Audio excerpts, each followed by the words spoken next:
Yesu byagiye mu ijuru,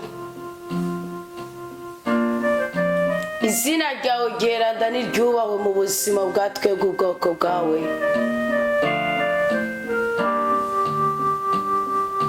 Ubwami bwawe nibuze mu mitima yacu, kugira ngo ubundi bwami bwose bwari bwariyaritse muri twebwe busangangurwe mu izina rya Yesu Kristo, mu butware, mu bubasha, mu bushobozi no mu budahangarwa bw'amaraso y'uwamenekeye i Golgotha, ngo atweze ibyaha byose tubone kuvukana nawe.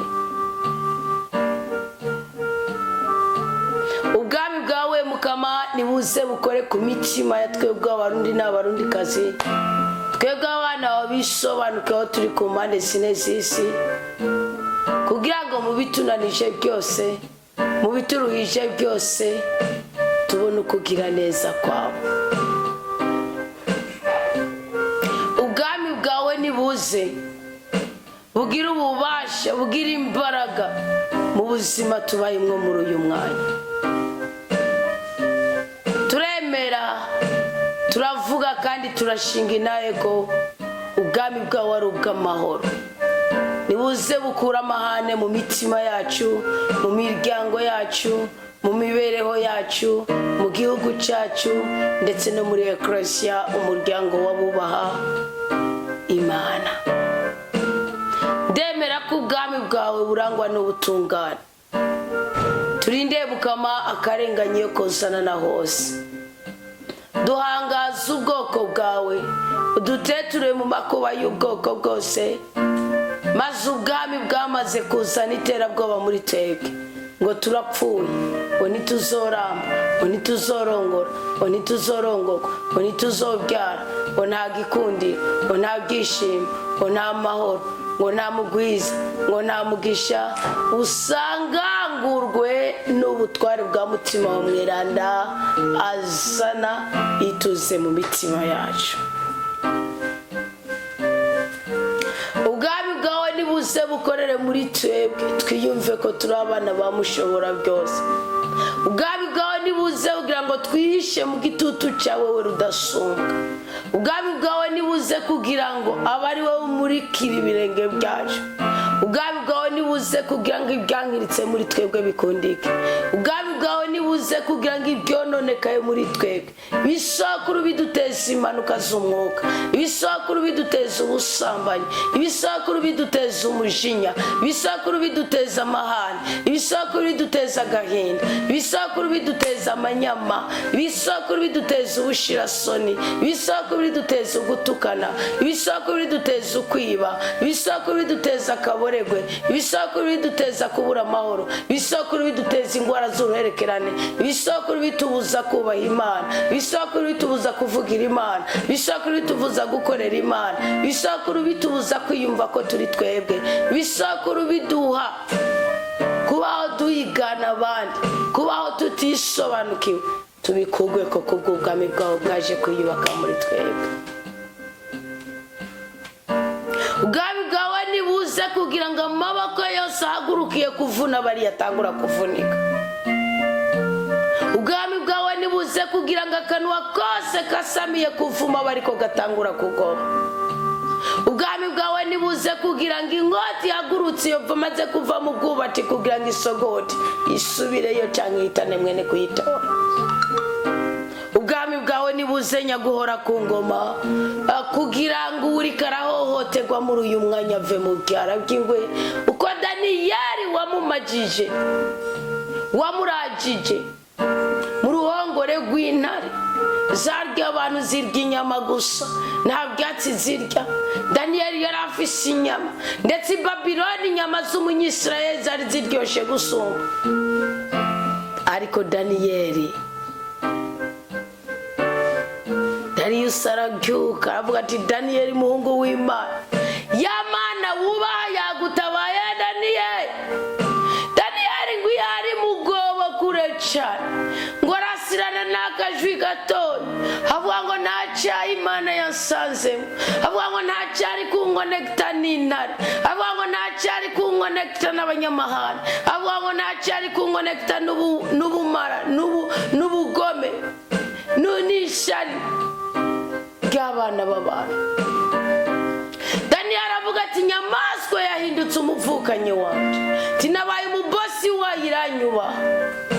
Akomana hari ubwoba abana bawe bagendera, hari ibyobo by'amadeni, hari ibyobo by'ibyaha bakoze, hari ibyobo by'ibyo batongerekwe n'abapfumu. Nibyo koko nitwe twirugarugurukanye turagenda, ako nitwari bwasobanukirwa ukuri ku ijambo ryawe.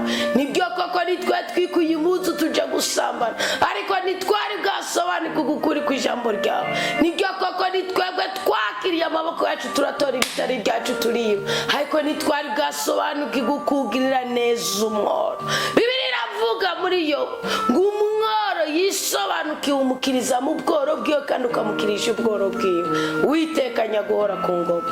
Wowe Yehova Shalom, soko ry'amahoro dukeneye. Wowe Yehova Adonai, wowe ukora ibyo ugomba, nta mwana w'umuntu yokubuza, nawe akupa priorite yawe, nawe akubera intambamyi uje gutabara Burundi, nawe akubera intambamyi uje gutabara uwo mugabo, nawe akubera intambamyi uje gutabara uwo mugore, nawe akubera intambamyi uje gukiza abagwayi, nawe akubera intambamyi uje kugaburira abashonje, nawe akubera intambamyi uje kubakira amazu abirirwa barasererezwa, nawe akubera intambamyi. Nta numwe nawe wandikira ikete, nakora ukeneye, napuruvu ukeneye, nta n'ikintu na kimwe icyo ushatse gukora ufite uburenganzira, ufite ubutware bwo kugikora. Bishaka utubohora ubwoko bwawe. Turi mu izamu ryo gusobanukirwa ubuzima bwo mu ibanga, utwinjiza mu isaha saa sita mu gicamunsi cy'umunsi. Dufite isezerano ryo kwitabwaho, dufite isezerano rikurikirana n'iryo kugira amagara meza. Dukure kw'ibyonyi, ibyo n'amagara yacu, ibyo n'ubugingo bwacu, ibyo n'amahoro yacu, ibyo n'ubutunzi bwacu, ibyo n'igikundiro cyacu, ibyo n'urubyaro rwacu, ibyo n'ingo zacu, ibyo n'ibyishimo byacu, ibyo n'amasezerano twasezeraniwe isi itararemwa. Uwiteka, turi kugusenga nk'Imana Yehova, turi kugusenga nk'Imana itabara, nuduha ubwenge tureke kuzempera muri iyi si. Turi umuco w'isi twebwe, turi kugusenga nk'Imana itabara. Si twe turi buhore mu miniho y'ingwara kandi uri hejuru y'abaganga bose. Si twe turi buhore kuri lisite y'ugutabago kandi uri nyene ubutunzi. Si twe turi buhore tubesha tubundabunda kwera amadeni kandi uri nyene inzahabu n'ifeza.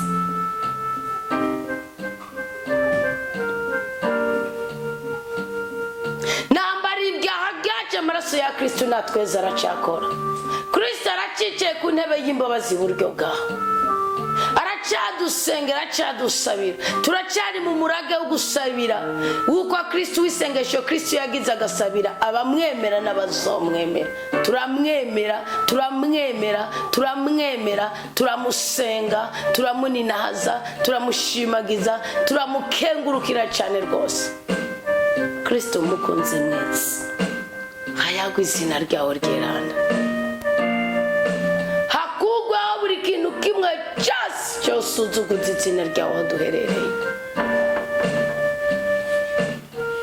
Ni wowe udukiza ibirungurura byo mu mwuka, ni wowe udutandukanya n'agahinda, ni wowe utubohora imitego y'ubwoko bwose. Duha agahimbare, duha amagara meza, duha ubwenge, dutetsurure, tubohore, dutandukanye n'imyuka y'abarotsi, dutandukanye n'abanyeshari, duha umugisha n'umugwiza, duha amahoro n'amahonda, duha agahimbare, uduhe gushaka ukuri gukomoka mu ijambo rya Rudasumbwa. Tubone guhabwa imigisha yose yagenewe abubaha Imana. Uyu mwanya udushire ku ikimenyetso cy'ubudahangarwa, uyu mwanya udutabare kandi utubohore. Duhe mutima umweranda nta wundi murage wasitse. Kristo mukunzi mwiza. Yohana ariko aravuga mu kigabane cy'indwi, yaratangwa avuga ngo uri ijambo kandi mbari na mbere hose wari, ngo bakwakiriye bahawe ububasha bwo kuba abana b'Imana. Tubuhabwe mu izina ryawe ryeranda. Yaravuze ngo mwebwe mwese murushe kandi muremerewe. Uwo ni Matayo yabyanditse, ameze mbaruhure 10:28. Ariko Yohani ageze mu kigabane cy'indwi yaravuze ngo wahagaze ku musozi, wari umusozi w'imizeti, amavuta tuyahabwe. Ngo wari umunsi mukuru usumba iyindi, uyu munsi utubera umunsi w'imfura. Turatanguye amamwe, turi ku munsi wa 21. Uyu munsi utubera umunsi w'imfura muri umwaka wa 2025. Tuve mu bwiza tuje mu bundi, tuve mu nabi tuje mu neza, tuve mu gahinde tuje mu gahimbara, tuve mu byonyi tuje mu bugwitsi, tuve mu gukenyuka tuje mu kuramba no kororanirwa, tuve mu guhererwa tuje mu kuzurizo, tuve mu kavuyo tuje mu budahangarwa bwa rudasumbwa, tuve mu cyangiro tuje mu gikundiro, tuve mu bugwayi mu kuba bantamagara tuje mu bukomezi bukomoka mu ijoro. Kristo mukunzi mwiza, abanyise imyaka bamaze 40 mu bugaragwa, icyabapfura ntacyo tuzi, impamvu batagwara ntacyo tuzi, kuko abakobwa ba Serofati bariko barashinga nayo baravuze ngo data kwishwe n'igicumuro cyangwa nishwe n'ubugome. Ona mpamvu ko tudatorana, tukwisabire duhereye umunsi uduha ubudahangarwa kuzobukoze, duhamagara meza hera mu bwonko bwacu, mu mishatsi yacu, mu maso yacu, mu matwi yacu, mu mitsi yacu, mu bitugu byacu, ku izosi ryacu, mu muhogo wacu, mu menyo yacu, mu magage yacu, mu gakoratima byacu, mu mutima wacu, ahantu hose. Tukumve mu biganza, tukumve mu birenge, tukumve mu butwe, tukumve mu ngingo zacu. Turakwisabiye tugirire neza. Ngo umunsi wari umunsi usumba iyindi minsi. Yohana 7:37. Ngo uravuga ngo nimuze mwebwe mwese munyotewe, si kugira mba amazi yo kunywa, ahubwo ni ukugira ngo inzuzi z'amazi abeshaho zitemba ziva mu nda zanyu. Kristo mukunzi mwiza, abo twubakanye, abo twabyaye, abatubyaye, abo dukorana umurimo, abo tubana, abo tugenderanira, abo bose barakeneye ubutunzi bwawe, barakeneye ijambo ryawe, barakeneye ubasha bwawe. Tugire neza nyaguhora ku ngoma, tugire neza rutare rw'ubuzima bwacu, tugire neza mudahangarwa, tugire neza muziranenge, tugire neza rudasumbwa. Duha umugisha, duha ayo mavuta ari hejuru y'ayandi, tugire neza uwo munsi uri hejuru y'indi, tubere uwo munsi wa 2033. Urakoze kubyemeye mutima w'Imana, ngwino twiyoborere mu nzira y'amahoro, mu nzira y'ibyishimo, yanzirimo ubudahangarwa, yanzirimo uburinzi bw'Imana, yanzirimo ubutware bwa mushobora byose. Kazura kaza neza ibyangiritse muri twebwe bikundike, ingo muri aba bagabo, ingo muri aba basore, ingo muri aba bagore, ingo muri aba bakobwa, ingo mu batware bacu, ingo mu nzego zacu zose z'igihugu. Uyu munsi utugirira akantu gashi, tuba abarundi bisobanukiwe, bazi ko iyi si ari indaro, kwa kuri iyi si turi ingenzi, ibyo twokubaka byose ko biheshwa agaciro n'ubutungane buri mu mitima yacu. Utwereke ko tudakwiye kumenyekana kubera amazu twubatse, hari abayubatse imbere yacu. Ni murade umunara yubatse uyu munsi ni trash, nta mpamvu yuko turyajyanye. Ubutunzi Salomo yari afise uyu munsi ni trash, ni mu mvugo, nta mpamvu yuko turyajyanye abapfukanyi bacu, ahubwo hari impamvu nyinshi zodutera gusabikanya. Ndagusabye uwo mutima, ndagusabye ubwo bubasha, ndagusabye iyo nsinzi, ndagusabye ubwo butware, bugusabye mu Burundi, bugusabye mu Barundi, bugusabye ku isi yose, bugusabye mu bakristo.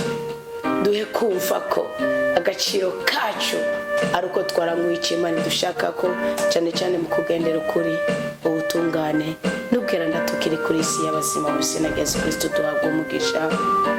Amen. Amen. Amen.